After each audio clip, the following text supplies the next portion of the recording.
दिसंबर से और बढ़ेगी ठंड। 1 से 6 तारीख के बीच आएंगे दो वेस्टर्न डिस्टर्बेंस। राजस्थान, एमपी समेत पूरे मध्य और उत्तर भारत में बारिश के आसार।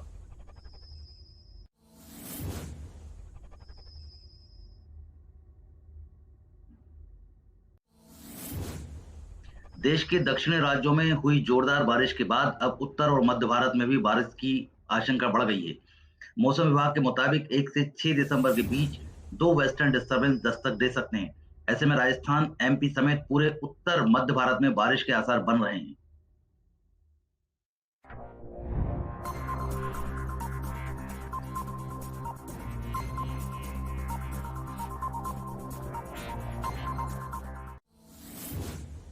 ट्विटर के को फाउंडर जेक डोर्सी ने सीईओ का पद छोड़ा। पराग अग्रवाल संभालेंगे जिम्मेदारी।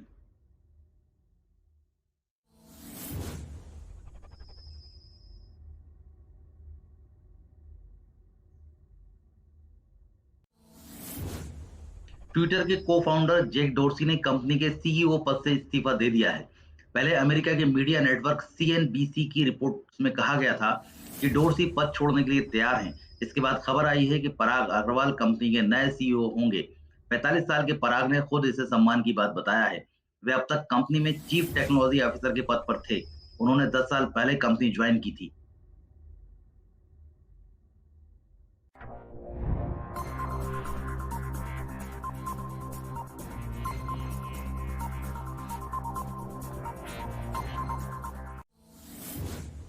तीसरी लहर ला सकता है ओमिक्रॉन। सीजीपीजीआई के डायरेक्टर बोले, कोरोना का यह वेरिएंट डेल्टा से ज्यादा ताकतवर, भारी पड़ सकती है अनदेखी।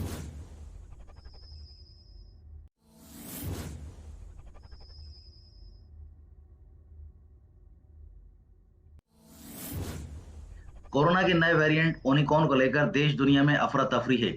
लखनऊ के संजय गांधी आयुर्वेद संस्थान के डायरेक्टर प्रोफेसर आर के धीमन ने कहा कि इसी वेरिएंट की वजह से तीसरी लहर आएगी। ये कहना अभी मुश्किल है, लेकिन ये वेरिएंट तीसरी लहर का कारण बन सकता है।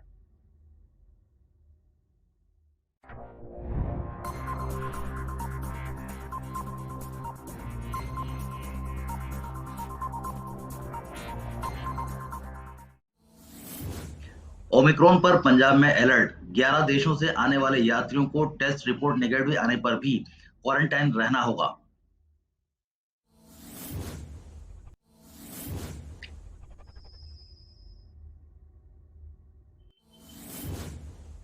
कोरोना के नए वेरिएंट ओमिक्रॉन के खतरे को लेकर पंजाब सरकार ने अलर्ट जारी कर दिया है। इसके तहत 11 देशों से आने वाले यात्रियों की निगरानी शुरू की गई है। इन देशों में South Africa, Brazil, Bangladesh, Botswana, चीन, Mauritius, New Zealand, Zimbabwe, Singapore, Hong Kong और इजराइल शामिल हैं।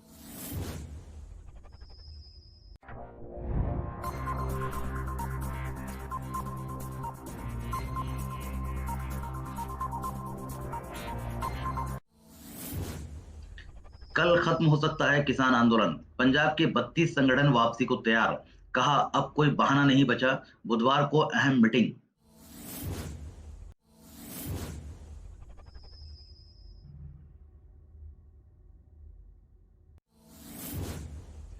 केंद्र सरकार के 3 कृषि सुधार कानूनों के विरोध में 1 साल से चल रहा किसान आंदोलन बुधवार को खत्म हो सकता है।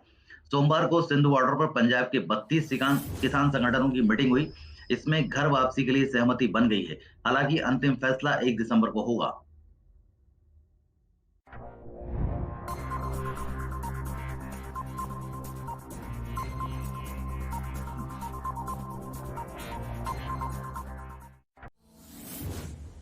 मॉडर्ना ने कहा, अगर जरूरत हुई तो ओमिक्रॉन वेरिएंट के लिए अलग वैक्सीन 2 महीने में तैयार कर लेंगे।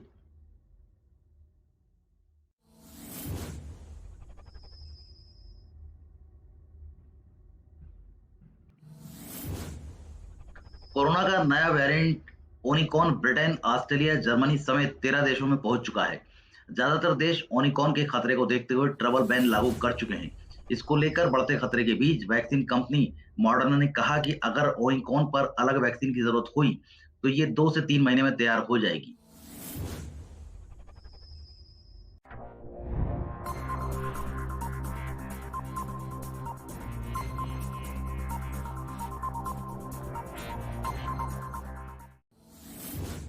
पिछले 15 दिनों में अफ्रीकी देशों के 1000 पैसेंजर मुंबई पहुंचे। 446 लोगों की ही लिस्ट मिली, 100 के सैंपल लिए।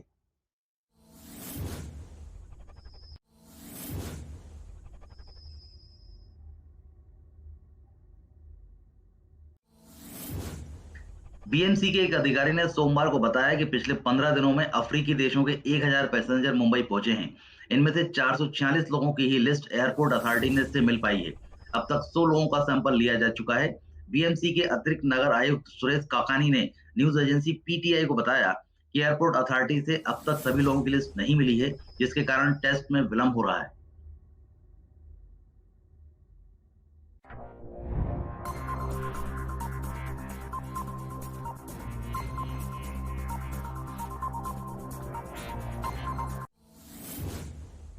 यूएस का सख्त फैसला, आर्मी से संबंध रखने वाली 27 कंपनियां ब्लैकलिस्ट।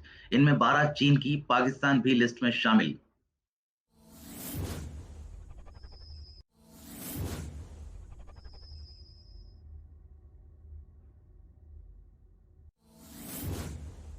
बाइडेन एडमिनिस्ट्रेशन ने सेना से संबंध रखने वाली 27 विदेशी कंपनियों को ब्लैकलिस्ट कर दिया है। बैन की गई कंपनियों में सबसे ज्यादा 12 चीन की हैं। इसके अलावा पाकिस्तान, जापान, रूस और सिंगापुर की फर्म्स भी इस लिस्ट का हिस्सा हैं। कुछ दिनों पहले अमेरिकन सरकार ने कहा था कि उन विदेशी कंपनियों के खिलाफ सख्त कार्रवाई की जाएगी जो गुपचुप तरीके से उन देशों की सेनाओं को मदद करती हैं।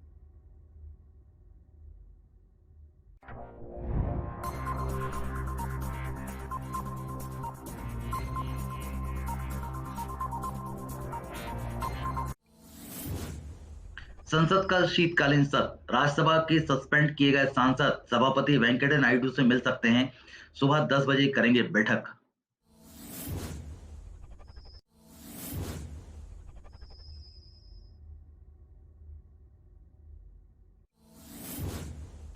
11 अगस्त को संसद के मानसून सत्र के आखिरी दिन सदन में मार्शलों के साथ बदसलूकी करने के आरोप में राज्यसभा से निलंबित किए गए 12 सांसद आज उपराष्ट्रपति वेंकैया नायडू से मिल सकते हैं। इन सांसदों को सोमवार से चल रहे शीतकालीन सत्र से पूरी तरह सस्पेंड कर दिया गया है। सूत्रों के मुताबिक मंगलवार को निलंबित सांसद राज्यसभा के सभापति से मिलकर माफी मांग सकते हैं।